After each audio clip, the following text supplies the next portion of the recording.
Good morning from Austin, Texas. The sun is finally out after several days of overcast, ugly weather. Some of you live in parts of the country or the world where it's like that often. I got to tell you, it is hard to push through when it's dark and rainy and overcast every single day. So we're thrilled that the sun is out. Today, I want to tell you a quick little story, and then I want to relate a few of those principles to you, wherever you're at. Married, divorced, maybe uncertain, maybe on a path you didn't ask for, on a path you never knew was coming. I hope to meet you right where you're at today and care for you the way that someone cared for me decades ago that changed my life.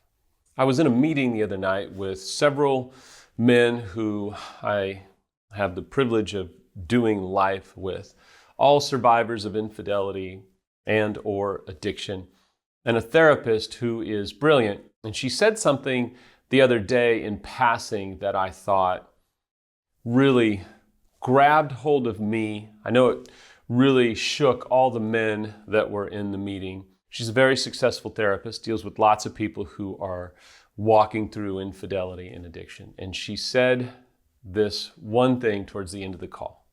She said, one of the best things that you can do is do your own work, because this is about transforming this pain and healing your own lineage. This is about healing and repatterning your life for your kids who are watching you so that they don't have to relive so many issues that we're carrying around inside of us.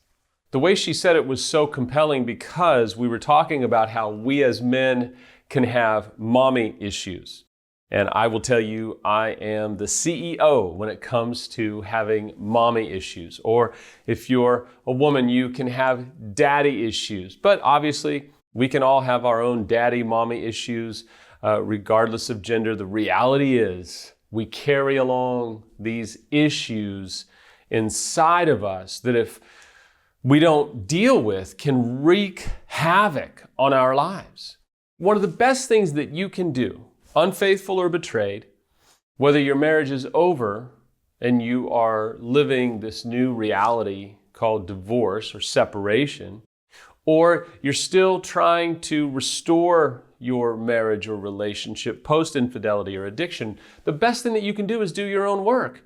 Even if you're uncertain, even if things are uncertain, even if you're going through the battle and the struggle to divorce and part ways and find this new life apart from your significant other, you have to be willing to do your own work, because if you have kids, it is up to you to heal in a greater way. Your kids are your audience. They are looking at you. They are watching you. Do you want them to have to carry with them the stuff that has impacted your life? What I have found is that many of us are in situations that were modeled for us growing up. That's not a justification of my own choices. That is not a minimization of my choices. Oh, well, you know what? It's their fault. They modeled this for me. I didn't know anything different. No, what I'm saying is the way we fight, the way we argue, the way we have difficulties in our relationships, a lot of it, not all of it maybe, but a lot of it was modeled for us. The way we lash out, the way we are fighting with our spouse or partner was probably modeled for us in one way or another. That's why it is about repatterning our own life. I can't control what my spouse or partner does. I can control what I do. And I've got 3 kids watching me. I've got so many people around me that are watching me, looking to see how I'm handling this chapter of my life. And I wish that my mom and dad had done more work to heal, to repair, to model certain behaviors that I picked up that have become destructive for me, that have had to be addressed. I have carried with me so much fear, so much terror inside of me due to things that went on growing up, things that went on when I was a teenager and even kind of in adolescence and trying to find my way. There was so much that was modeled for me that has had to be repaired. What are you modeling for your kids? Maybe you've come to the point where you have to divorce and you are walking through that chapter. Well, you know what? Here's the thought. What if your kids, God forbid, but what if your kids have to go through a divorce? What are they learning from you while they watch you go through it? It's a frightening thought. I know. It's hard as hell. But we have to model survival skills, healthy living skills. We have to model courage, persistence, determination, resilience, character, and integrity. Even if we have completely screwed up, we can repattern our lives to lead them, to show them, to give them courage to face the things that they're going to have to face one day. You may not have kids, and you may say, Sam, I don't have kids. No, but you have all kinds of people around you watching you. You have an impact. Leadership is influence, and so you're influencing other people by the way you handle this. And if you are facing divorce or are divorced, you're probably going to consider another relationship in the future. What type of partner do you want to be for them? Or do you want to keep reliving the things that have come up inside of you over the last decade or multiple decades? Do you want to just relive those things? Rick says this all the time. The only thing that is sure to arrive at the next chapter of our life is our own baggage. So that's why it's so important for us to deal with our issues, our mommy issues, our daddy issues, because we don't want to continue to transmit that pain to our children, to our new partners, our new significant others, our new spouses, and we don't want them to transmit that stuff to us. We want to transform it. We want to heal. We need to heal. Healing is about repatterning our lives. If we don't do the heavy lifting, if we don't heal, well, Sam, I don't know what's going to happen. I'm not sure about my marriage or my partner. There's so much uncertainty. Yes, you can still do work. You can still take a course. You can still find a therapist. You can still keep reading, watching videos, having the initiation of your own healing. We have to get active in our own rescue, in our own healing, not wait for people to do it for us. If we don't do this, we are just continuing to live in the pattern and in the issues that created so much of the drama for our life in the first place. We cannot stay married to the victim role. What that means is this. We stay married to the victim role because that justifies our actions and we can blame our parents or other people, our spouse or partner. We don't have to take ownership. We don't have to own what we've done to our own lives, or we don't have to own the marriage that we helped create.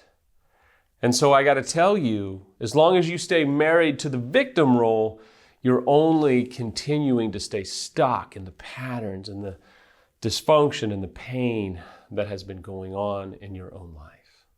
When we do choose to heal, when we do the heavy lifting, we shed the victim role. We divorce the victim role. We don't put it on other people. We decide to reclaim our own sense of self-reference. We decide to reclaim who we are, and we decide that we are going to be an agent of change so that our kids don't have to keep reliving the issues that we've carried around with us, that we can model new behaviors.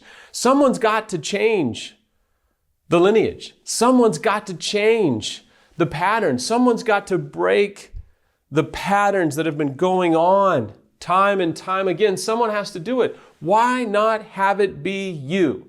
And you may already be divorced. And you may be in a position where you think, Sam, I tried. I tried so hard. I know you did. I understand. It's hard. We can't control what other people do. And sometimes we can barely control what we do, right? But you still have the option to heal. You still have the option to reclaim your sense of self and heal the parts of you that were unhealed that may have caused so much pain, so much hurt. Maybe you didn't have a choice, but you were divorced by someone else, and there's so much more that's going on inside of you. But that's your journey to heal, to be able to intervene with where you know that bitterness and resentment wants to take you, You can intervene and say, no, no, no, I'm going to repattern my life. As I wind down today, so often we can let our inner reality be controlled by someone else. We can let our inner reality be dictated for us. And we start to struggle with, well, I guess I am this. I guess I am that. I guess I was this. Well, there's going to be some things that you probably have to learn to own. You may have to own that you were certain ways. You may have to own things that you've done, dysfunction inside of you, habits and patterns and routines that were really hurtful and wrong. You may have to do some work to repair some modeling that was done for you, but you can also reclaim your inner reality that doesn't depend upon what someone says about you or what your spouse thinks of you or says about you or gaslights you or maybe tries to rewire you a certain way. You can say, no, no, no, my inner reality is me. Now, I want to be healthy and I'm open to confrontation. I'm open to getting expert help. But my inner reality doesn't have to be subject to you and doesn't have to depend upon what you think. My inner reality is mine. My inner reality can be whole and I can be confident and I can be secure and I can love myself and I can repair the damage that's been done to me by other people's choices because I have my own inner reality that I can control. As we say goodbye today, I'm eternally grateful that you would spend these few minutes with me. I hope that you can reclaim your own reality. I hope that you can transform your pain, not transmit it. And I hope that you will not let someone else transmit their pain to you, but encourage them to transform their own pain.